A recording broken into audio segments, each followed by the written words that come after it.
if you're back after joining us for our kind of trial run last week. And we were delighted just with the numbers of people that tuned in. We were hoping for maybe a couple of hundred, and it's approaching 5,000 people have seen it. So welcome back if that's you, and it's good to see you if this is your first time joining us. The title, as you've probably seen for tonight, is Where is God in a Coronavirus World? And that's really a restatement of one of the central human questions, one of the questions that people have been asking since antiquity.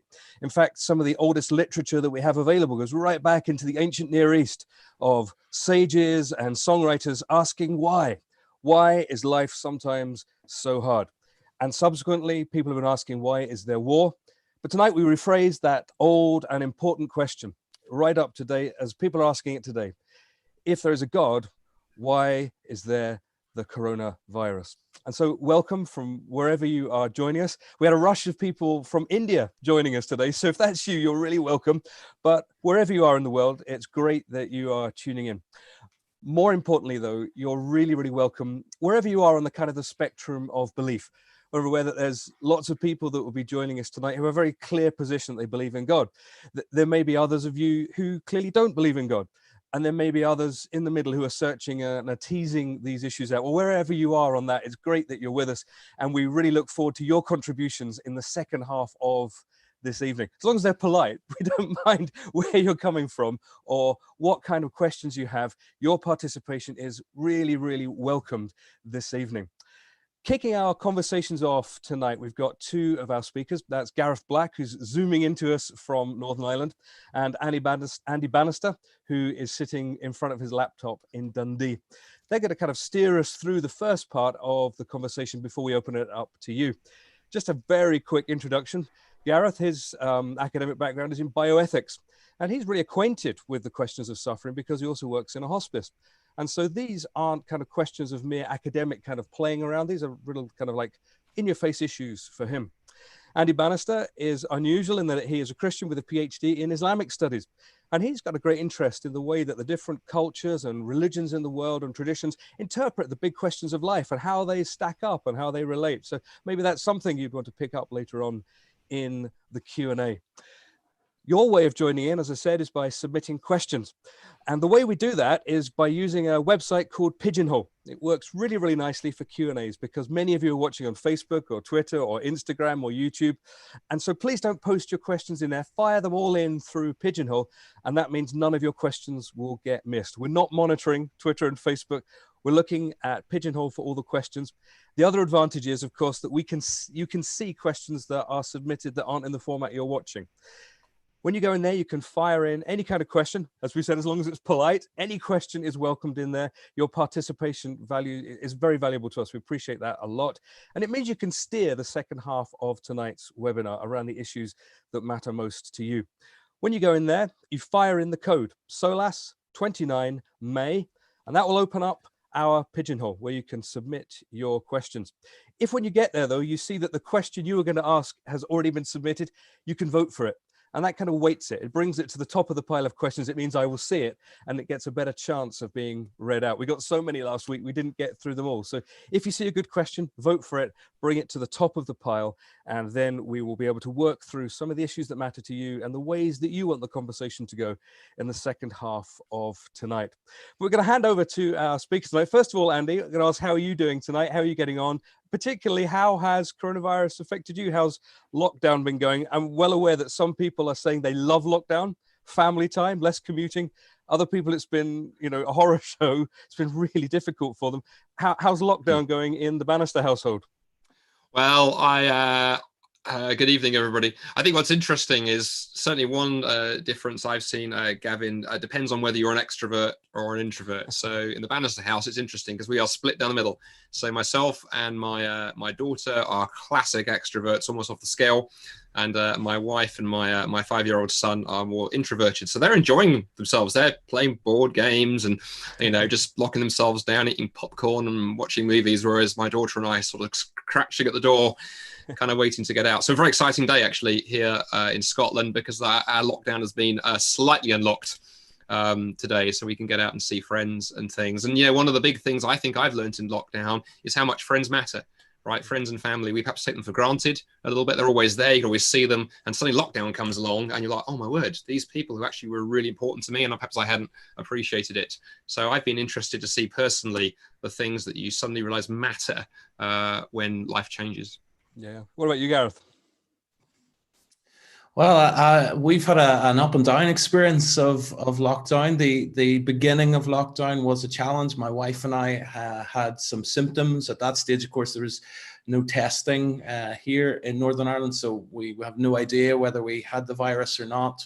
My wife's a teacher, so obviously there were concerns for her about still being in the classroom until lockdown actually came. So there were certainly challenges. I find it even myself. I was doing a lot of thinking, a lot of reading, a lot of research on the virus itself and the way it was affecting people early on. Just because I like information, I was thinking about writing some things about coronavirus, and I actually had to come away because it was really affecting me mentally. And I know many people have experienced the kind of psychological toll of all this. I had to stop watching the news. I had to stop speaking to friends who were on the front line.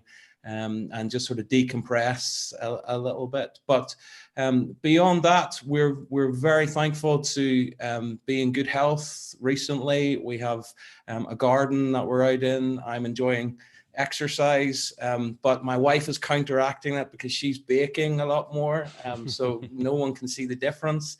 But it's a very mixed picture of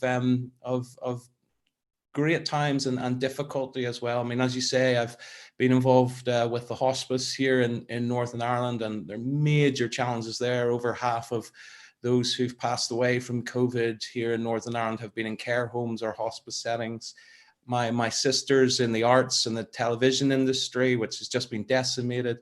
And obviously there's fresh questions for my wife as a teacher about returning to school. So, but we're thankful for the situation that we're in, and we're thinking a lot about those who have been affected by this, certainly a lot more severely than we have. Mm-hmm. And certainly in and around the Solas family, we've had several people who have, been really quite badly affected by this, but either medically or emotionally or in terms of family life. We do live in quite a perplexing and troubled world. Andy, you're clearly coming from a Christian faith perspective as you process and you work through these ideas. What does your faith bring to you as you seek to sort of analyze and work out a kind of a response to the difficulties that we're moving through at the moment? Yeah, thanks for that, Gavin. And I think we're probably sort of thinking this evening of sort of dividing kind of our response into two sections, really. I want to sort of share some thoughts and then sort of pass the baton to my esteemed Irish colleague. And, I think one of the things that I find the most fascinating about coronavirus and all that's gone on is has really been, I think, the questions that coronavirus raises. I mean, not least the question we're addressing tonight, right? This whole question of, where is God in all of this? But before we come to that, as a kind of way into that question, I'm really intrigued by the fact there are so many other deep questions that coronavirus raises, questions that many people, not just Christians, people of all faiths and none, are asking. And interestingly, all of those questions point back to the God question. So let me just give you a few kind of wee examples this evening. I think the first one that intrigues me, the first question that the coronavirus raises for me is why the world is so broken. And this is an absolutely fascinating question. Have you ever noticed that whenever tragedy or suffering or pain or loss strike, and maybe some of you watching this this live stream either this evening or on catch up have experienced some of those things. Maybe life has been tough for you.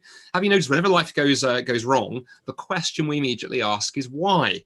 Why has my loved one died of this disease? Why did I lose my job? Why did I receive this terrible medical diagnosis? And I find it fascinating when life goes wrong. The first thing that we almost instinctively ask is that why question. And in fact, even when we say things like when life has gone wrong, there's an implication built in there, isn't there? That there is a way that life ought to be going and it isn't, and that's unfair. Yet, of course, if atheism, for example, by way of contrast to Christianity, were true, asking that why question is largely meaningless. There simply is no why. There is no way the world is supposed to be. But of course, interestingly, as human beings, we can't live that way. We can't live without asking why, or without probing or searching for deeper answers. We can't live without that. And in fact, as one of the most famous atheists of all time, Friedrich Nietzsche, and also possessor of one of the most amazing moustaches in the history of philosophy, as Nietzsche once famously said, "He who has a why to live for can bear almost any how." In other words, if we can get that why question answered, we can deal with all kinds of circumstances. And I would suggest Christianity has some pretty interesting things to say here, not least the fact that at the heart of the Christian faith is the message that the world is not the way as it ought to be, that something is actually broken. But we may come to that a little bit later on. Second question that I think the coronavirus raises is equally interesting. And it's the question for me that we see bubbling up all over society of why is it we inherently recognize that all human beings have value and dignity. I mean, that's deeply interesting if you think about it. We all agree, I expect all of us watching this tonight agree, that human beings have value and dignity. Unless you are a sociopath, then in which case we're very glad that you're watching, but we're very glad that you're watching online. But why is it that we have value? Why do we have value? Where does it come from? After all, as the world-renowned atheist scientist Lawrence M. Krauss once memorably described it, he said, speaking from his committed atheism, he said, humans are a 1% bit of pollution within the universe. We are completely insignificant. Many people might agree with him. Many other people think that human beings are just another animal. But isn't it interesting that we're not living that way? Most of us, I hope, are not wandering around saying things like, hey, you know, coronavirus has the same right to do its thing as human beings have to do our thing. We shouldn't fight it. We should just let it be. I imagine most of you watching this evening are not shuffling around saying, hey, isn't it great to see natural selection in action? I mean, after all, coronavirus is thinning off the weak and the infirm and the elderly, and it's making the herd stronger. That is not how we are responding. Rather, how are we responding? Well, most of us in the countries that we live in, we've locked down our countries. We've made huge sacrifices. We've given up personal freedoms and we've damaged our economies, all to protect the very weakest in society. We don't think that those who are weak have less value. But where does that idea come from? Well, the atheist French philosopher Luc Ferry, in his wonderful little book, Brief History of Thought, is unapologetic, even as an atheist, in tracing this idea to Christianity. He writes in direct contradiction to the Greek world. He said Christianity was to introduce the notion that humanity was fundamentally identical, that human beings were equal in dignity, an unprecedented idea at the time, and one to which our entire world owes its democratic inheritance. But this notion of equality did not come from nowhere. Interesting to think about where it came from. Well, penultimate question I want to just throw out there as we get the discussion going this evening. Let's turn to a third question that coronavirus raises, namely the whole question of why it is that human beings are both so good and yet so bad. You know, it fascinates me how the coronavirus pandemic has unmasked, has cast a spotlight, as it were, upon the two sides of human nature. On the other hand, it's exposed and brought to the fore tremendous heroes like Captain Tom Moore, the 100-year-old veteran here in the UK who raised millions for the National Health Service by doing a sponsored walk round and round his garden, even at his senior age. It's exposed, we have people like the Italian Catholic priest, Father Giuseppe Berardelli, who after catching the coronavirus sacrificed his life by giving up his ventilator for another patient. They've been great heroes, and there are many, many other men and women we could talk about if we have time. But then there's also been the villains as well as the heroes. People have gone out and hoarded toilet rolls. They have panic bought food with no thought of others. And interestingly, often those heroes and villains have even been the very same person. The same people who have been quick to help their neighbors have been quick to spy on their neighbors and report them to the police for daring to exercise twice a day and other terrible, heinous crimes. Talking of heinous crimes, coronavirus has also exposed our judgmentalism and mob mentality. Here in the UK, the Dominic Cummings story that has dominated the headlines for the past few days is a case in point. For non-UK watchers or people who have sensibly had the news turned off for the past few weeks, Mr. Cummings was a government advisor who has been accused of breaking the lockdown by driving half the length of the country. Now, whether the story is entirely true or has been exaggerated by the press, what most interests me is the mob mentality. You know, even when surveys show that the majority of people have broken lockdown, sometimes in small ways, sometimes in big ways, we just love ganging together in a mob and baying for the blood of somebody who we think is worse than we are. Yet, as the screenwriter Nick Hornby once notably famously put it, he said, "I'm a good person in most ways, but I'm beginning to think that being a good person in most ways doesn't count for anything very much if you're a bad person in one way."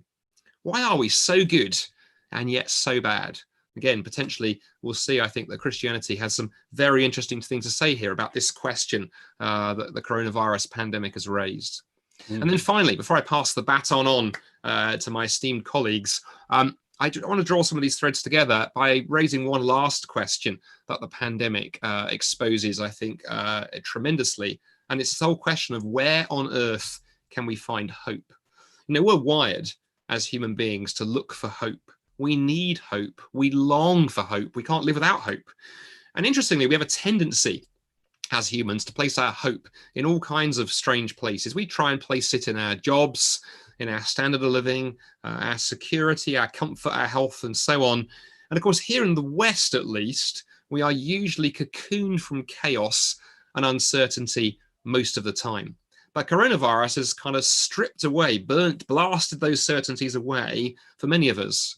And now perhaps people are looking for hope in different places. People are hoping for things like an end to lockdown, or a vaccine for coronavirus, or a face mask that actually goes with the rest of their fashion ensemble, or a return to normal, whatever normal actually looks like. But good as those hopes are and worthy as they are, they don't really work as kind of ultimate hopes. You can't actually base your life upon them. You know, psychologists some years ago coined the term miswanting to describe our tendency as human beings to obsess about things that we think we really, really want, but don't actually want, and also not to be aware of the things that would actually be the best for us. Our desires are misordered. And I remember, as I wrap this up, this part of my talk, I remember speaking a few months ago at an event on the topic of the pursuit of happiness. It was a breakfast event back in the days when we could meet together, and a church had put it on, and lots of people had invited their friends. And before I did the talk on the pursuit of happiness, I got talking to some members of the audience. And I remember talking to one young man in the front row, young man, well, he was about my age, in his late 40s. And I said to him, why did you come today? And he said, oh, I don't normally come to anything associated with the church. I don't really consider myself religious, but my neighbor invited me, and there was a free breakfast. And he said, the topic really intrigued me. I asked him why, and he said, well, for the last 8 years, Andy, he said, I've been working 2 jobs, every hour available. And my dream through working every hour available and working those 2 jobs was to pay the mortgage off 1 year or several years early. I thought that was the best gift I could give to my family, to pay the mortgage off and for us to be debt free. He said, here's the thing. He said, a few weeks ago, I achieved that dream. I earned enough, I paid the mortgage off, I walked into the building society, into the bank, wrote a check and paid the house off. I was debt free 10 years early. And he said, here's the thing, I thought that would be the happiest day of my life. He said, I've been aiming at it for so long, but do you know what? He said, it turned out to be one of the most miserable days of my life, because I walked out of that bank and I felt totally, totally empty. What on earth am I supposed to do now? And he added this little statement at the end that I thought was such a beautiful line. I put it on the screen share PowerPoint slide. He added at the end, what happens, he said, if you spend your entire life climbing a ladder only to discover it's leaning against the wrong building? That, he said, is why I've come to this talk. So you better answer the question, mate. Well, I think Christianity has a lot of things to say about where we can find real hope as well. So these are some of the questions I think that lie behind this much bigger question of where is God in all of this. That's great, Andy. That's really good. Thank you, because that's opened up a lot of the ground, a lot of the questions, and it probably speaks to a lot of us about the things that we're aiming for and hoping for and relying on. Before Gareth, I just want to mention again that you can go across to pigeonhole.at and put in the code SOLAS29May and put your questions in for Andy and Gareth. There's been some good questions coming in while you were speaking there, Andy. Someone's picking up directly on some of the things you were saying there. So we'll come to those in a minute. But Gareth, would you like to bring your perspective to bear, maybe building on some of what Andy said, but talking again about what it means from your faith perspective to say, well, where is God in this context that we're in at the moment? Thanks, Gavin. Well, let me just first say to Andy, thanks for being bold enough to share a picture of the inside of your own bathroom. I've never been part of a talk or a session like this, so the preacher's being humble enough to do that. Well, but there you are.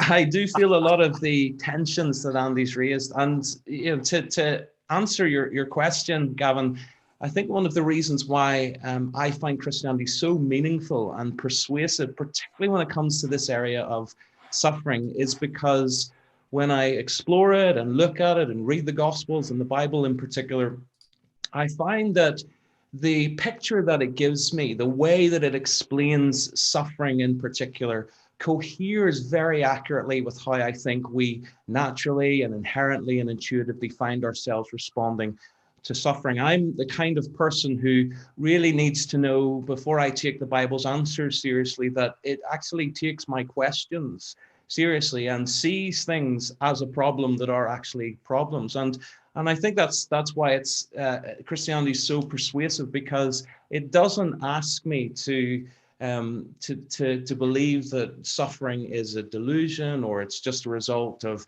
a sub-spirituality, or it's the result of karma and then ultimately my fault. It also doesn't ask me to say or to believe that even though I subjectively and in terms of the my own lived experience of suffering, even though I intrinsically find myself asking the why question or searching for meaning and hope and intuitively judging that this is not the way that things should be, it doesn't say that that in itself is a delusion, just neurons firing in my brain. Christianity's explanation for suffering says that actually something has gone dramatically wrong. And I find it coheres and corresponds very accurately with how we often experience and respond naturally to suffering as human beings. In fact, just to bring up a quick slide, I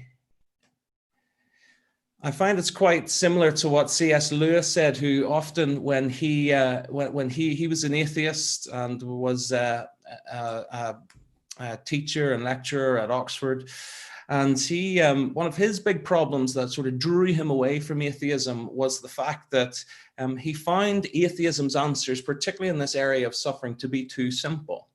And what he found in Christianity, and hence the quote, he said, I come to believe in Christianity because in the same way that I see the sun has risen, not only because I see it and it makes sense in itself, but because it makes sense of everything else, because I see everything else by it. It brings a sense of meaning and perspective and coherency to everyday life. Now, of course, that doesn't mean that it's true. But if it is true, then it's one of the things that we would naturally expect if Christianity is ultimately bringing to us ultimate reality. And I just want to touch on three of the areas that Andy sort of opened up. The first is this question of why we as human beings find ourselves to be such a mixed picture at times. And sometimes we find ourselves in great virtue, and other times we find ourselves in great vice. I think that Christianity agrees quite strongly with what Nick Hornby said, and I think it's a very honest statement. We tend to like to separate the world into sort of goodies and baddies, and assume, I guess, that any difficulty or any problems or any vices purely the result of environmental or circumstantial factors. And I like actually what Viktor Frankl said, who, reflecting on his own experience of suffering, talked about how suffering tears open the human soul. In a sense, suffering brings a great degree of pressure. And of course, pressure brings things to the surface. And I think one of the things that it has brought to the surface is this idea that we are conflicting in the way that we often behave as human beings.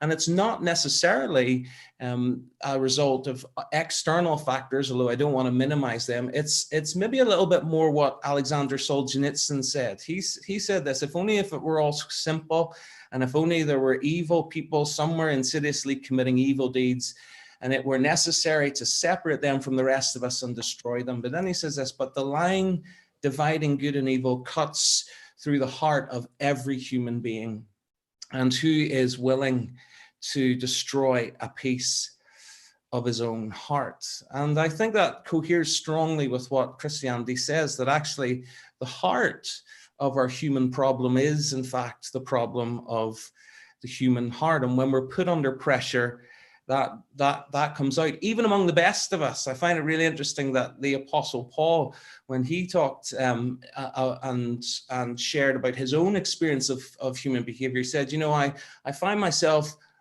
doing the thing I really don't want to do, and yet at the other time I find myself not doing the things that I do want to do. And so there's great challenges, and one of the reasons why I find Christianity so persuasive is not just that it diagnoses this condition quite accurately, but it also provides a solution. Because, of course, if the problem is the human heart, then the only solution for it is to change the human heart. And I was fascinated a few years ago by Matthew Parris's article in the Times. Of course, he's an atheist himself, but he was reflecting on his experience of Christianity's influence in Africa. And he talked a lot about the social action and how Christianity does great good for great people. But he went on to say that at the essence of this is Christianity's ability to change people's hearts. It brings spiritual transformation. The rebirth is real and the change is good. I find that very, very honest. And I think there's something worth exploring if he's prepared to observe this as somebody who ultimately doesn't believe that it's true.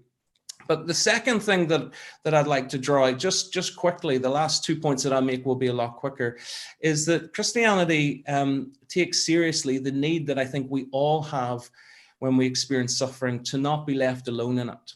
Isolation is, as one theologian said, the worst form of human suffering. And I think that's why we often find this tension. We need to not be left alone in our suffering. We need to know that somebody takes it seriously enough. And often the way that we express that is by maybe those of us who don't suffer or aren't suffering directly, entering into the experience of another person. And of course, this happens in various ways. Sometimes when people have cancer and they're going through radiotherapy and they're losing their hair, other people will shave their heads or enter in some way that identifies with that person. And it's a symbolic act to say, look, I take this seriously enough to enter into it with you. And we do it in all kinds of ways. I think this is behind some of the Me Too movement. I think I've seen this done quite significantly in social media a number of years ago, in the terrorist attacks in Paris. Many of us did this to our Facebook profile page. Now, if you think about the symbolism of that, what we're doing is taking on French identity, those who were suffering, and putting it over our identity as an expression to say, this matters. We're going to take this seriously. It matters that it's happened to you. And that's some of the ways that we express it. And of course, Christianity says that God has done exactly the same thing. He hasn't remained distant. He hasn't simply given us a theoretical theodicy to explain it all. He's entered into it himself. So whatever we might say about where is God in coronavirus, one thing that we know where God isn't is that he's not distant and he's not indifferent. He's a God who fully enters into the extent of our pain and our brokenness, psychologically, physically, spiritually, all those elements and dimensions of what palliative medics often call total pain. Christ experienced that in himself. And so whatever we might say about God, we have a God who's prepared to say in the face of suffering, me too. And finally then, the last thing that I think we all look for and has been displayed so much through the coronavirus pandemic is this question of hope that Andy raised. It's very interesting to me that the symbol that has captured this whole pandemic is a symbol of a rainbow. And of course, Rainbows are symbolic of signifying time after the storm. And of course, we naturally, when you think about even the songs that we sing at this time, Somewhere Over the Rainbow or Don't Dream It's Over, there's this inclination in all of us to naturally believe that coronavirus or any form of suffering won't be the end of the story. That it's ultimately, there will be a day when no one dies of coronavirus. There will be a day when suffering will be history. And of course, that might be wishful thinking. That might be just a psychological crutch to get us through. But of course, Christianity takes it seriously and said, actually, it's not. If Jesus Christ is risen from the dead, and I know that that's a big question in itself, but also notice that it's an event. If it's happened at all, it's an event that's rooted in history, which means it's checkable, which is not true of the claims of some other religions. But if it is checkable and it is plausible and it is true, then it means that suffering is not the end of the story. And I think that's very significant. We find ourselves naturally desiring and looking towards this. Christianity doesn't just honor that. It doesn't just offer compensation, but it offers us real hope beyond the sum of our greatest fears. And therefore, it brings a foundation to our life that nothing circumstantially can thwart. And many Christians have experienced in that hope a degree of freedom and a degree of security to their lives that, rather than sort of keep their heads in the clouds and just be pie in the sky, actually encourages them and gives them the security to engage in care and love and support for the weak and vulnerable, even at great cost to themselves. That's great. Thank you for that, guys. I think, Andy, you were really opening up some of the questions and the groundwork. Gareth, you've really shared kind of very personally, I think, really about where you find hope and where you navigate, because as we go through life, each of us faces troubles and difficulties and bereavement. And a few years ago, when I suffered a bereavement that I found particularly painful, it was your point about Christ who suffers with us that I had never really thought about before. And I found so helpful, the thought that, there's suffering can't always be avoided, but there's nothing worse than suffering alone, and that we don't have to suffer alone. Now, thank you so much for all the questions that have been coming in. A load came in when Andy was speaking. A whole load more came in, Gareth, when you were speaking. Brilliant. Picking up on different things that you've both said. In fact, I can see on my screen at the moment, there's people typing at the moment. So if you would like to fire in some more questions, there is still an opportunity for you to do that. If you go across to the website, it's pigeonhole.at. You go across to your web browser and pigeonhole.at, and then if you type in where the code is required, Solas 29 May, then that will bring you into just our little bit of Pigeonhole where you can put your questions in, and you can anonymize them if it's really, really personal. So if it's something that is really too delicate for you to share publicly, or just give us your name, that would be great as well. Also, as I mentioned before, if the question that you wanted to ask is already on there, you can vote for it and it will bring it onto the top of the pile. And that means it's guaranteed that I will be able to see it, and a greater chance that it will be asked. So, Andy, if you're there as well, can't see you on the screen, but Gareth, I can see you there. Let's go up to the top and have a look at some of these questions, because the one that's got the most votes at the moment comes from Elena. And it's a 3-part question, so if you're ready for a 3-parter, and we've got time, so you can work your way through some of these. Elena asks this: does God speak through suffering? That was C.S. Lewis's big thing, wasn't it? That God shouts to us through suffering. So she asks, does God really speak through suffering? Has God allowed this crisis, or should we just accept that he's leaving us in our mess? Andy, do you want to start us off with that? Yeah, why don't I sort of take, I almost want to take us 3 wonderful questions, Elena. Thank you. And the kind of way they sort of fit together. Why don't I have a go at the sort of first 1.5 parts, and then I can pass the baton to Belfast. This feels like Eurovision Song Contest now over to Belfast. And for Gareth. The end is interesting. Can you just repeat the last part, Gareth? Gavin, sorry. So it was, does God speak through suffering? Yeah. Has he allowed this crisis, or should we just accept that he's leaving us? Good question. Let me start with the leaving thing. I mean, what I find interesting, Elena, I don't know where you're coming from in asking that, is, as I think Gavin hinted, I think a lot of Christians have very much found the experience of when suffering happens, of having that sense of God with them. We don't always know why. We're very clear in this. As Christians, we can't always say why this particular piece of suffering. I think we can say why there is suffering generically, but I think we can't necessarily answer the specific question. And so, a few weeks ago, we've, my wife and I and others have been affected by this. We've been through a whole series of bereavements actually over the last kind of couple of years. I've lost, I lost a very dear friend of mine who died of cancer when he was kind of 36. Another friend of mine last year, 52. A Canadian friend who just dropped dead in early 50s the other weekend. And then Gareth and I particularly have lost, a friend and mentor to ours, gentleman called Ravi Zacharias, who died suddenly of cancer. And so it's felt like a whole series of whammies coming along. And I remember sort of thinking, I am very, very grateful that I have a faith and a hope in Christ, because it does tell me a number of things. It tells me that death is not the end. It tells me that we are not just the stuff of which we are made. It tells me there is a hope, even though there may be a gap between experiencing that hope and embracing it. And it does give a little bit of some meaning to the experience of suffering. I'll be careful, because some Christians find suffering still a difficult and crushing experience. I wouldn't be heard to be saying, hey, if you're a Christian, everything is roses. But it does give you a foundation and something concrete under the chaos. And I found that recently and in the past as well. The other thing I'd say, particularly with a view to the idea that maybe God, has God left us? Christians for over 2,000 years have known that the world is a messy place. Pandemics are not a new thing. I think this is one of the things that's thrown us as a society, is that, suddenly, as a pandemic, we've never experienced one of those, but they come around every 50 to 100 years.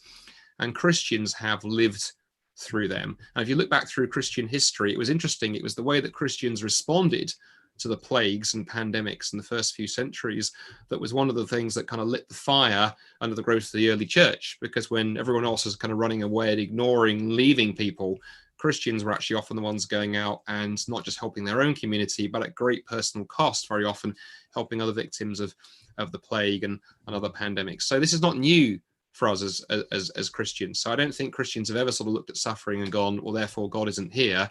We may have sometimes asked God, where precisely are you? And I sometimes, I could do with a little bit more sort of peace and certainty in my future, but that's never been the case for Christians from the beginning.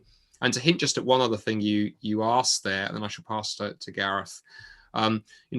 Is God saying something or speaking or communicating through this? Gavin alluded to that quote from the famous Christian philosopher and thinker C.S. Lewis, who said that while God doesn't cause sort of pain and suffering, he's not the author of it. He does speak through it.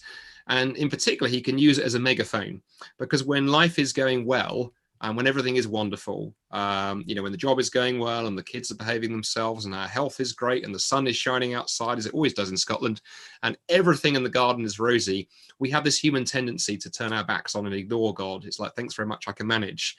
It's suddenly when life gets tough that I think that instinctive reaction to say, oh, I need some help now, comes through. And that is, I think, one of the things behind the fact that so many in our society right now are asking questions about God. It's fascinating to see the interest, the number of people taking part in online spiritual events. I mentioned, I think, on the webinar last time, Russell Brand, the famous British comedian, did a little video cast on why are people Googling prayer and talked about his own experience of yearning for something right now. Over 2 million people have now seen that. So God can work through and use suffering as a way to communicate to us. He certainly hasn't left us. But Gareth, is there anything else I've missed out from that wonderful 3-part question? Thank you, Elena. Gareth. Yeah, it's an excellent set of questions, Elena. It's I'll just say a brief response to the first part of it. Does God speak? I mean, similar to some of the questions that Andy has raised and already said tonight. I would take us back to that quote by Viktor Frankl about how our experience of suffering tear open the human soul, particularly protracted experiences, that aren't sort of, short, and we sort of mitigate and we sort of get on with our lives. When we have to sit in suffering and there's not a lot that we can do, and we are literally in lockdown, it really does cause us to ask big questions about the foundation of life. Now, whether that's God directly speaking or not, he's certainly using it in order to ask us some very, very important questions. And of course, Jesus once told a parable about two people who built a house, and a lot of people will know it. And one person built a house on a rock, and another person built a house on the sand. And of course, the thing about foundations is they're underneath the surface. You can't tell whether they're stable or not. So the only thing that is able to identify the stability of this foundation is a storm. And of course, the story goes that the house built on the sand was destroyed by the storm, but the house that was founded on a solid foundation was able to transcend the storm and stay secure through it. And Jesus was just raising the question that storms in our lives have that ability to raise a question about just how stable and adequate our foundation will be. And Andy, of course, mentioned about we often seek to find our foundation and purpose in life and job and success and particularly our health. And of course, those are the things that coronavirus has taken away. And so it leaves the question, if we live in such a vulnerable world where these foundations that we often are told to build our lives on are so easily taken away and can crumble, is there a better foundation? Is there something more? Not that those things are necessarily bad or wrong in and of themselves, but are they adequate enough to stabilize our lives, even in these sorts of very, very difficult contexts? So I think at that level, certainly God does speak. Now, that doesn't mean to say that he answers all our why questions. And of course, that might be another thing that we want to explore in the Q&A. But it does encourage us to ask these bigger questions about foundation, and not just to, again, look at circumstances, but look at the character of God, often not just to lean on circumstances themselves, or in a sense to lean on having a perfect explanation for every individual scenario. But often I think the Bible encourages us to look at God's character. And as a former colleague of Andy and I, Os Guinness, said, we may end up staying in the dark about exactly what God is doing in all this, but we are not in the dark about God himself and who he is. And certainly, what I've said about Jesus and entering into our suffering on the cross, we're not in the dark about how God takes this stuff seriously. Okay, thanks for that, guys. Now, there's a question which has just been put in while you were speaking, and it's been voted right up to the very, very top. And it picks up, in fact, on the middle part of Elena's question, and also on what you've been saying about God speaking through suffering. It picks up on the C.S. Lewis thing about God's megaphone through suffering. And, you're talking about things like, we can ignore God when life's going well, but suffering wakens us up to questions of eternity, questions of fragility, our immortality, and all the big questions come to the top. But this is the question. I'm going to read this just slowly because it's a very perceptive question, and I wonder what you think about this. If God is fully sovereign, instead of using suffering for our good, he could avoid the suffering altogether. Surely an omnipotent God could find a less harmful way to teach us than through suffering. So that's a big question. Who wants to have a bash at that one first? I'm happy to have a little bit. Yeah, go on, Andy. You come in first on that one. A little bit of bash, and then I can. Our number one question on the league table there. No, that's a really, really, as you say, perceptive question. There's a couple of things I'd want to say. I mean, I'm very conscious that when we're dealing with questions around evil and suffering, these are difficult areas because they're both philosophical and they're also personal. So, behind that question may be something quite personal, not just something philosophical. I'm also very conscious that when I used to, lecture in philosophy, we would take an entire term to explore the problem of evil and suffering together. And I think it's universally recognized. One of the things about suffering is interesting. It affects all of us. And this is one of the things that fascinates me. It's not just Christians who have to do thinking here. I think for atheists or people of all faiths and none, we have to wrestle with these questions.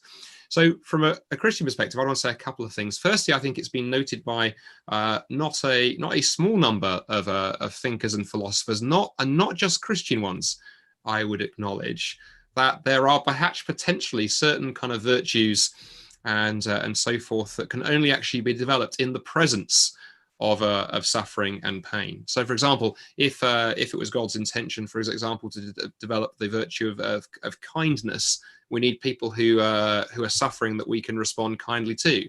If you want to develop the virtue of bravery, then we need to have some things in the world of which it is right to be afraid. And as a parent of 2 young children, I'm very conscious that I have a natural instinct as a father to cocoon them from absolutely everything.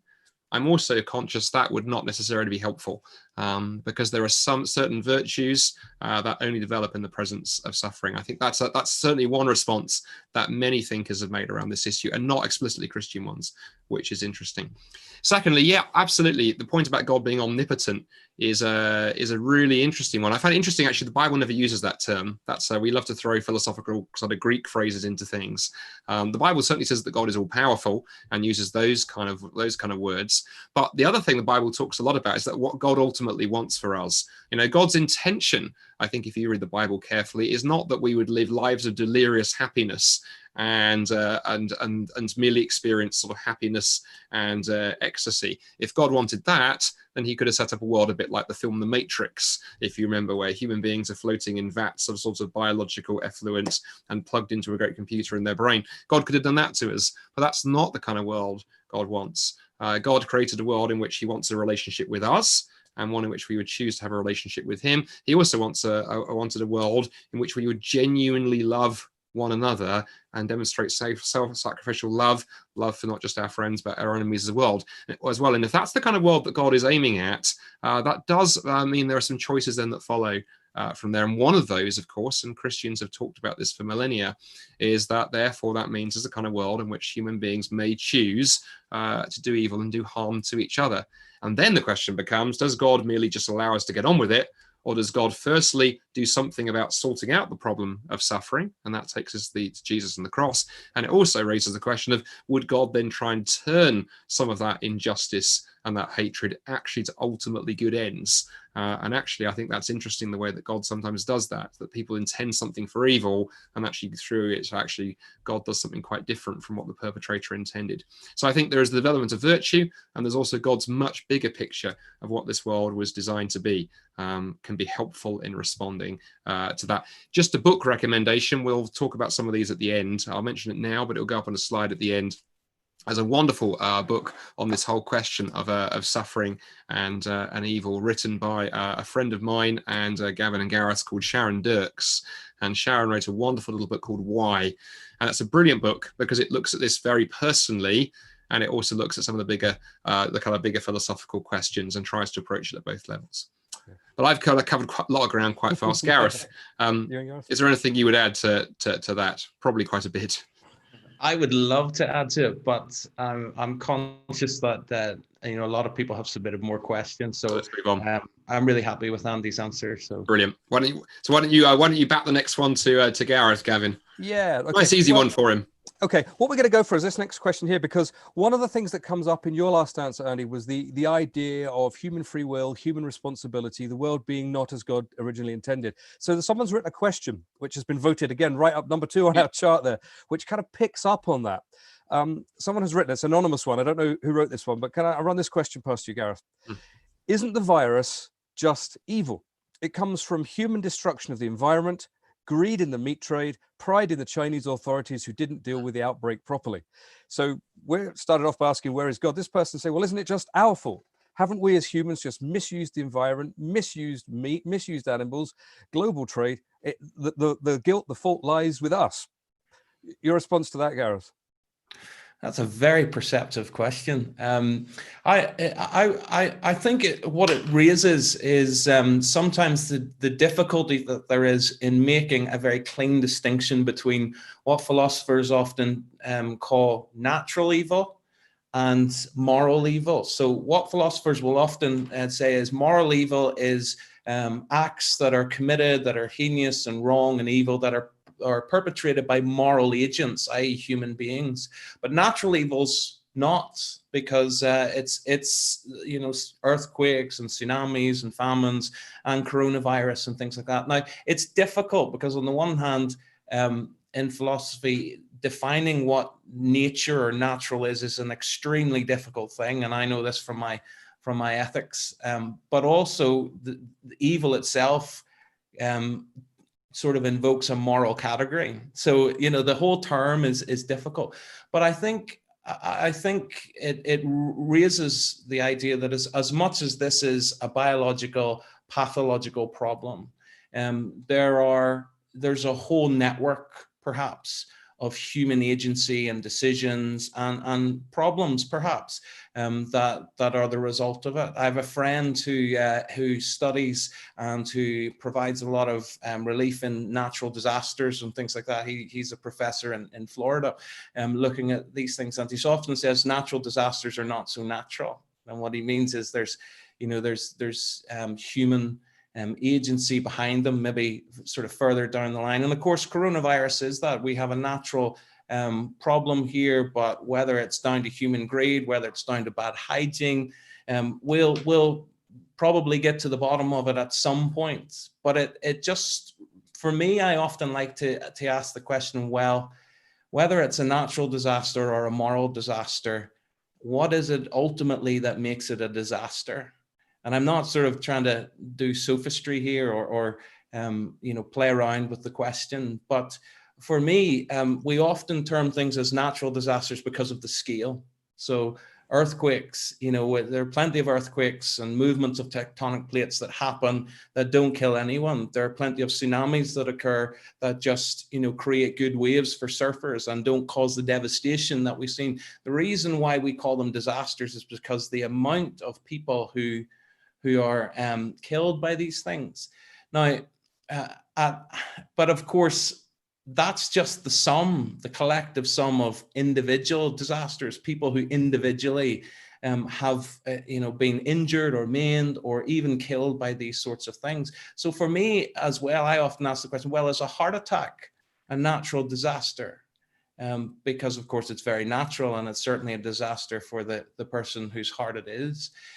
So for me, the real question is, rather than trying to bifurcate all the time between what's natural and what's moral, really answer this question is, given that disasters occur, is there anything that can deal with the ultimate thing that makes it a disaster, namely death itself?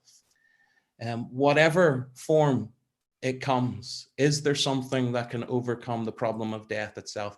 And of course, Christianity says that there is, because Jesus himself tasted death in its fullness and yet rose again. And the promise is that anyone who will trust him and follow him will, even though they will experience death, will also be raised like him. So there's the start of a thought, at least. Yeah, I should perhaps add to some of that you can watch this back, because we've been moving through these issues really, really quickly. And, both Andy and Gareth use slides and quotes. And if you kind of missed, maybe it was Nietzsche's quote or one of those, or Luc Ferry or somebody, and you want to scroll back, at the end of this, you can look it back on YouTube and Facebook and the others and pick out some of those quotes and see what's been talked about. Because, we're steaming through this at almost indecent pace, aren't we, given the kind of the gravity of some of these issues. Okay, next question that is being voted up here.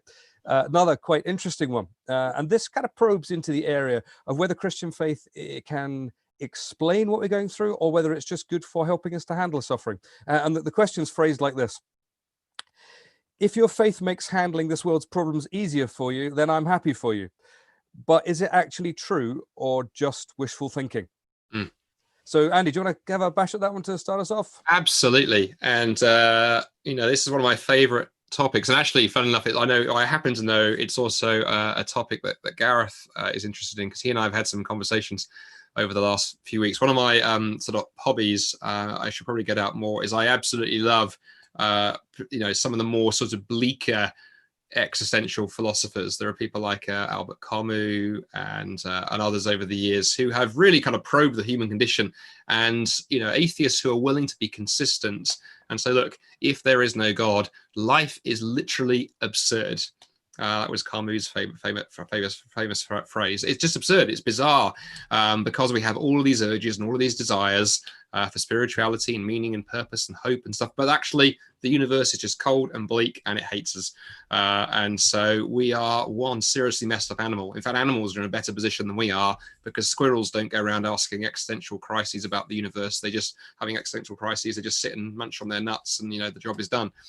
But humans, on the other hand, And I remember doing an open forum at the University of Toronto a few years ago. I lived in Canada from 2010 to 2016. And I did an event there one night, which one of the Christian groups and the Secular Society had co-sponsored. So we had a really nice mixed audience. And I basically talked, the title of my lecture that night was, Can Life Have Meaning Without God? And I really went for it. I just trawled out every despairing, nihilistic, negative atheist I could find, from Nietzsche to Camus and Bertrand Russell. You know, there's some pretty despairing, dark stuff out there. And I basically did my very best to make a case that if there is no God, life is meaningless and hopeless and pointless. Then we got to the Q&A. And of course, we didn't use Pigeonhole. We had a real live Q&A with real live people. And the very first person up to the microphone was the head of the Secular Alliance. I knew, I think Cameron from memory was his name back then. And he and I had had a couple of beers before and talked about things. And I know he was a sharp thinker. And he came walking down the aisle up to the microphone. And I thought, oh, hello, this is going to be a humdinger of a first question. And he got to the microphone. And I will remember to my dying day his first question. He looked at me. And he said in front of about 200 people who were there that night, he said, Andy, that was a really compelling presentation. And I completely agree with you. I've been wrestling with this more and more and more for the past year or two. And I'm utterly convinced you are right, that life is meaningless and purposeless and hopeless without God. It is grim despair, as Bertrand Russell said. Then he added the rejoinder. But he said, that doesn't prove that Christianity is true. Mm-hmm. And I remember looking at him, and the answer I gave to him is the answer I give to whoever asked this question tonight. I said, absolutely, I completely agree with you, Cameron. And if you hear me to be saying life is meaningless and despairing and bleak without God, therefore let's believe, then you've misheard me. That is not what I'm saying. What I am saying, though, is if you have figured that out, if you've realized that that is the nature of life, that it is absurd if there is no God, then boy, I would put every effort into exploring the question, is there a God? And to go, Christianity, I think, stands head and shoulders in terms of the other religious claims out there because of Jesus and his life in the full light of history. So I said to him, if I were you, I'd be seriously investigating it, not just repeating a few atheist sound bites of going, I'm not really sure. Because if I had been told by the doctor I was dying of cancer and it was untreatable, but I heard from, people I trusted, that there might just possibly be a cure at some laboratory in Indonesia, I'd be selling everything to get a plane ticket and go and see whether there was actually hope to be found. And yes, there is great evidence for Christianity, and Gareth may want to comment on that, or we can direct you to the short answers section on the Solas website where we've got videos looking at lots of it. I think there's phenomenal evidence, but I'd start with, you need to think about your motivation. And have you really, as an atheist, face the fact that the universe is bleak and despairing head on, and either gone, yeah, I have the courage, I can live that way as if there is no meaning, or are you actually hiding from pursuing a question that you really need to chase down about whether Jesus was who he claimed to be? Mm-hmm. Do you want to add anything to that, Gareth, or should we move on? Well, just to say that as an Irish rugby supporter, I'm partial to wishful thinking quite a lot. It doesn't, I hope it doesn't come into my Christianity, but it is worth noting that, atheism, if it's purely about how it makes us feel and the benefits and the convenience of it, then, atheism could equally be as much wishful thinking. It could be as equally convenient and good to think that, there is no God behind this, and therefore, we're not accountable, and we don't need to think about standing, before an ultimate judge and giving account for how we've lived. Now, that's convenient, and all of us have different motives for why we believe what we have. It's interesting, even the atheist philosopher Thomas Nagel once very honestly said, this isn't purely for me about the facts and the evidence, my atheism. I don't want there to be a God like this. I don't want the world to be the way Christians make it. Now, of course, that's nothing to do with evidence. That's just to do with subjective preference. So the real question is, regardless of whether it's convenient or beneficial or not, because there are a lot of Christians who it's very inconvenient for them to believe what they believe, and they're rejected and they're ostracized. But the real question is it true? And ultimately, Andy's made that point. And I think that's why it's so significant that Christianity is rooted not necessarily in just how attractive the hope that it offers is, but it's rooted in history. And history is checkable.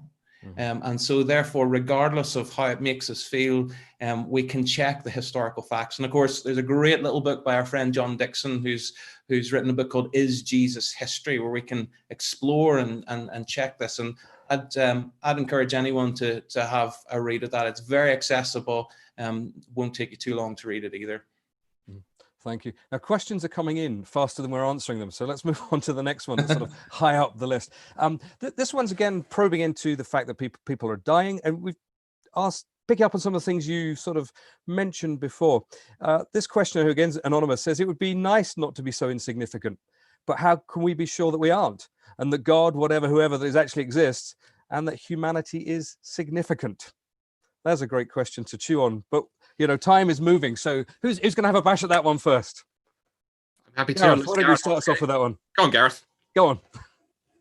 Well, I think again, Andy's made the point. If atheism is true, then only our significance comes purely from how the individual attributes, the individual strengths that we can accumulate for ourselves. So often, I live in and breathe the realm of ethics and things like that. And constantly within ethics, there's this whole question of what is it that gives life its value? What is it that gives individuals their moral status and significance? And of course, if you're going to remove God from that picture and say, actually, there's nothing to accredit our significance outside of ourselves and our own individual environment as we find it.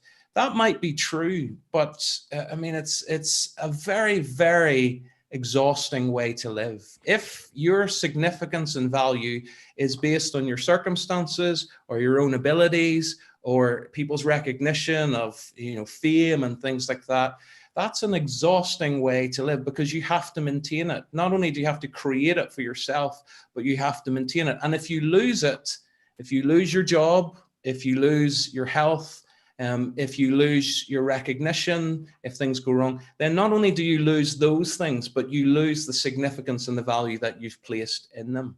I think Christianity, and again, this is not all that that persuades me that Christianity is true, but I find the Christian story about my value and my meaning and my significance not coming from within myself, but actually coming from outside of myself, and a God in whose image I'm made and who loves me, and who, according to some of the letters of the New Testament, has put the world together to enable me to get to know God in relationship. If that's who God is and what he thinks about me, then that's an incredible sense of value. And it's also a very secure sense of value, because my meaning and my significance is not determined by the fleeting circumstances of my own abilities or experience, but it actually exists outside me and therefore is untouched, no matter what experiences I might find myself facing. Okay, we're moving now into the last kind of few minutes of what we do. We've probably got room for what, a couple more, I think? Yeah, okay. Let's do two more. Let's do two. Okay, let's do a couple more then. And then we will have to wrap it up. It doesn't look like we're going to get through all the questions. The finishing line has been moving away from us because questions have been kind of coming in more quickly than we've been doing. We are planning, by the way, for people watching, we are going to do a purely Q&A webinar at some point in the weeks ahead. So we'll do one of these where we just do nothing more than like 100 minutes of Q&A or something. Good. Okay, let me not tonight. Let me fire this one at you then, Andy. Someone here is saying many people have pointed to the examples of solidarity and people being drawn back together into community at this time. Yes. Is that not sufficient as a basis for hope as we move forward? Is that not enough? Yeah, that's a really good question. So again, thank you for that. Someone actually commented last time that Gareth and I need to stop saying to everything. That's a really good question. So we're just trying to affirm you and make you feel good about yourselves. Yeah, I mean, the solidarity piece is interesting, isn't it? Because that alone is fascinating, because it reveals something more deeply about who we are. We are clearly not wired just to be people who replicate our DNA on into the next generation and then we're done. We're clearly not wired to be people who can simply grow enough resources so that we can survive and we're okay. However many toilet rolls we stuff in our basement, we still need human contact. And I just think that's really, really interesting, kind of where that comes from. That raises all kinds of questions. And again, the Christian answer there would say there is something profound about human beings being made in the image of God. I think Gareth alluded to that. And as Christians, we believe God is one God, but he's a God who's one God in three persons, Father, Son, and Holy Spirit. So at the heart of who God is this community of persons, and we are made in his image as persons in relationship. So I think it's interesting that everything about us actually screams out there is something more going on. But in terms of the idea that, well, maybe, okay, community and solidarity is enough, a couple of issues arise there for that. Firstly, of course, what happens to the person who doesn't have that?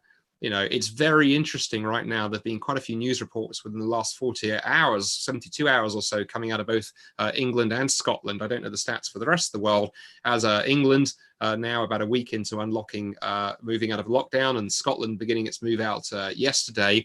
Reports coming out that a lot of elderly people and people who are having to isolate because they have underlying health issues are expressing increasing unhappiness that they feel they've been sidelined.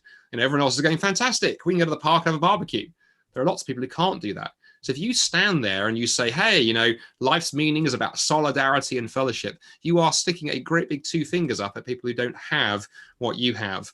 And it's interesting that the famous atheist writer Sam Harris talks about this in one of his books. He says the moment that you say that being human or human significance or purpose or whatever is about having a certain set of attributes or features, the problem is what do you have about those who don't have those or who can't enjoy them? Again, for fellowship and solidarity, what about those who are profoundly disabled, who can't have the kind of sort of fellowship and friendship that you've described?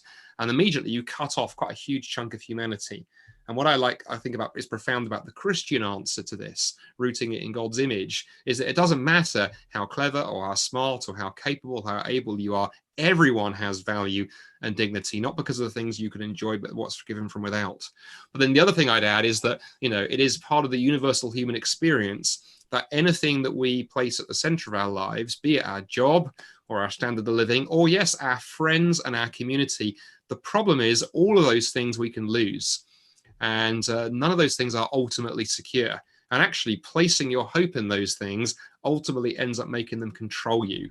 And, if ultimately you need those group of friends, or you need that particular relationship, or you need that standard of living, or your life isn't worth living, actually that is a recipe for all kinds of anxiety and disorder. And many psychologists have talked about that. Ultimately, and Viktor Frankl, who Gareth quoted in the very famous book, Man's Search for Meaning, talks about this, that unless we find something truly bigger than ourselves, not just a kind of wish fulfillment, but either there is something truly bigger than ourselves that can ground our hope and security and purpose and identity, or basically we are in real trouble. And the Christian answer is yes, there is. In fact, we were designed for that. That's why we scream out for that. This is not some trick evolution has played on us. The reason we yearn for meaning and we yearn for purpose and we yearn for hope is we're designed to find those things in the God who made us and loved us and demonstrated that for what he did for us in Jesus. Mm-hmm. Gareth, do you want to have a comment on that, or should we move to our last question? Let's move on to the last one. Okay, last question. We've only got time for one more. I'm just going to scroll down to a particularly helpful one I'd like you to both, I think, reflect on before we finish and wrap up tonight. Someone has picked up on something that I can't remember which one of you said earlier on about the kind of the hope of the future and the kind of the Christian idea of salvation, of heaven, of a post-COVID world, of a post-suffering world, a post-death world. And someone said it's all very well to hold up that hope for comfort in the future, but is there any comfort now? Is there any comfort in the here and now for the suffering that we're going through, for when there's people dying of COVID, when there's people on respirators, when there is real suffering? We've talked about future dated hope. Is there any comfort now? And could you go on and say, well, how might we experience comfort now rather than just pointing towards an eternal future? Andy, will you kick us off on that one? Yeah, let me say, be brief, because we have been giving long answers and time is against us. Yeah. What's really, really interesting is reflecting on I mentioned, earlier on, the fact that I'd lost, several dear friends over the last 2 years going down like a row of dominoes.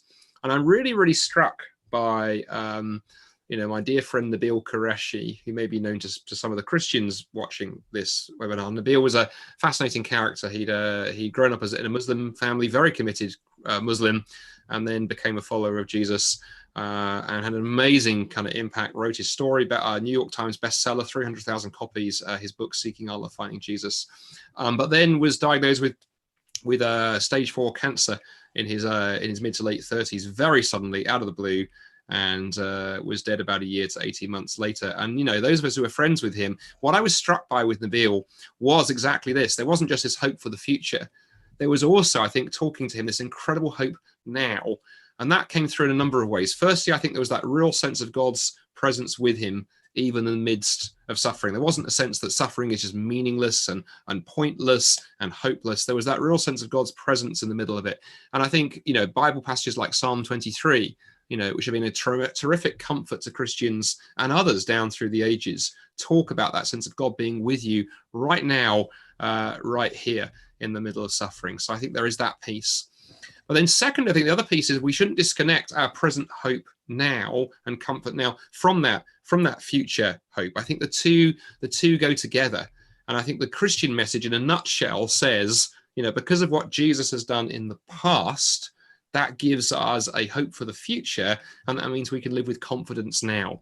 Because although we may not know what tomorrow looks like, I think somebody used this quote earlier. I think it was Gareth referring to our friend Os Guinness who said this: I can't know what tomorrow holds. If all I have for right now is I hope it's better tomorrow, but I have no way of knowing if the atoms in the universe will configure themselves appropriately, then I am going to end up in despair. But if I can go, okay, I may not fully know what tomorrow looks like, but I know that God is with me. I know if I'm a Christian that his spirit is within me. I know that he knows what's around that next corner. And I can trust that uncertainty to a God who I do know, even as I head into the darkness and the mist. So actually, knowing that there's a hope for the future and knowing what God has done in the past together, I think give me meaning and comfort right here, right now. And certainly that was the experience of my friend Nabil as he walked through those stages of dying of cancer and leaving behind a young family in his 30s. And I was impressed by the joy that came out of him right here, right now, not just because of what was around the next corner. Mm-hmm. Gareth? Yeah, the question reminds me of what the Apostle Paul said in the New Testament when he said, you know, if in this life, or if we have hope only in this life, then we're of all people to be most pitied. And obviously he was talking about that hope that is beyond. But of course, Christian hope, as much as it is a hope that goes beyond death, it's also a hope that endows life with significant meaning. So, you know, there's Christians often talk about grieving, but grieving not as those who have no hope, but also we do not hope as those who don't grieve as well. Now, I spend a significant part of my time in the hospice, as I said. And of course, the situation with the hospice is that there is no ultimate hope of avoiding death. Very often it's palliative in the sense that there's nothing more that can be done medically in order to reverse this. And many people are at the very end of their life. But what I do find is that, you know, we've talked already a lot about God speaking and God being present with us. And what I find is that often we assume that that will be some sort of dramatic or supernatural sense. Often I find the way God speaks and the way God presents his hope to me in a way that matters today is not through these big dramatic events, but through people who engage with me, who care enough to step over that line and speak and pray and engage with me because my life matters to them. Even though I might find myself in that hospice one day, right at the end, with no hope of avoiding death, my value doesn't exist in the sum of my own medical or intellectual parts. My value exists beyond that, and therefore, even when I'm at my weakest, even when I'm at my least able, it has value. And I think Christian hope helps us to recognize that. And I think, of course, the hospice itself was begun by Cicely Saunders, who herself was a Christian and who this great hope that she had beyond death actually enabled her to provide care and comfort and dignity for those for whom nothing more could be done medically. And of course, Christianity has a long history of that actually, as much as our hope transcends death, it also infuses life with a profound sense of care and concern. And I think, that's a real challenge to those of us who do claim to have that hope. Are we demonstrating it not just as sort of pie in the sky by and by, but is it a hope that matters and is demonstrated and influences our lives today? I think it's a real challenge, but it's certainly one that coronavirus has raised for me. And I'm not saying at all that you have to be a Christian in order to care at this level. There are plenty of people who aren't Christians who care phenomenally well. And of course, that makes sense if they're made in the image of God. But it is a challenge to say, if we have this hope, then we should be, of all people, most engaged, showing people their value and dignity and worth, even when perhaps medically speaking, or in terms of their intellectual or able abilities, there might be no hope left. That's great. Our time has gone. The sand has run through the timer. We've got to finish there. So thank you very much, Andy, and to Gareth for kind of not just doing your presentations, but taking the questions. We do hope that you understand that we've sought to not give trite or superficial answers, but to grapple seriously with the depth of some of the issues that you've raised tonight. Thank you so much for those questions. There were some really perceptive and some of them I thought were quite heartfelt questions as well. There is that kind of sense that sometimes questions are about finding good philosophical answers, and sometimes the questions are about how we're going to cope with the situations that we're in. And I do understand that both those things are behind many of the questions that came in this evening. So thank you very much for that. We've got a whole load of other resources that you can look at if you want to explore some of these questions further on our website, which is www.solas-cpc.org. In there's a whole lot of articles. Andy made reference to some of the evidence for Christian faith, for the resurrection of Jesus, for where the origins that we come from are. Also, there's the short answers series in there of short videos, which give 3 or 4 minute videos giving sort of basic Christian introductory answers to some of the big questions that we all grapple with. That's all there on our website. If you've got any further questions that you want us to have a look at, there's a contact page on the website there as well. We'd love to hear from you. Coming up on the screen now, I hope you can see, is a bit of follow-up reading. If you're intrigued by something that Gareth or Andy has said tonight and you want to kind of think it through at a deeper level in your own time, there's 4 books up there that might be a good place to start. Obviously, C.S. Lewis's The Problem of Pain is an old classic. It's wordy, it's out of date, it's old-fashioned, but it is a classic, and that's not a bad place to start if you fancy wrestling with Lewis.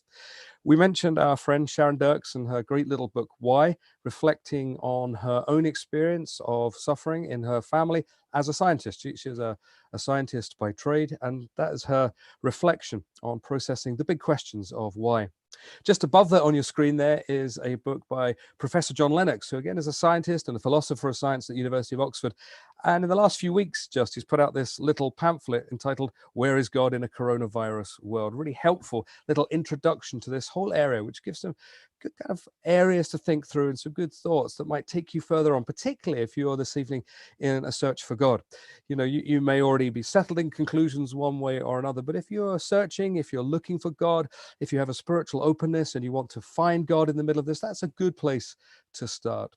And then the last book on there I've put on is Tim Keller's book, Walking with God Through Pain and Suffering. It's a book that I found particularly helpful during a particularly difficult bereavement about 5 or 6 years ago. And the first half of the book explores some of the reasons that we might give for why there's suffering in the world. And the second half of the book explores how we cope with it on a day-by-day basis. Some of the things we ended up our Q&A with tonight, finding the peace of God, even here on earth. And Keller wrote that while he was being treated for thyroid cancer. So it comes from a place of vulnerability and real searching, and is also a good place if you want to start working through some of these issues tonight. So thank you, Gareth. Thank you, Andy. Thank you too, most of all, for joining us, for watching tonight's webinar. Come back and join us. We've got more webinars coming up. The next open forum we've got is on Sunday afternoon, June the 14th at 4 p.m. when we're going to look at the whole area of finding hope in this world, this troubled world. Where do we go to find hope? If you fancy that, join us. More webinars are advertised on our website. Thank you too for all those of you who sent in questions and voted the best questions up to the top so that we could grapple with them. We really do appreciate you joining us tonight, and we hope that we'll see you again soon. Good night. God bless. Thanks again. Good night, everybody.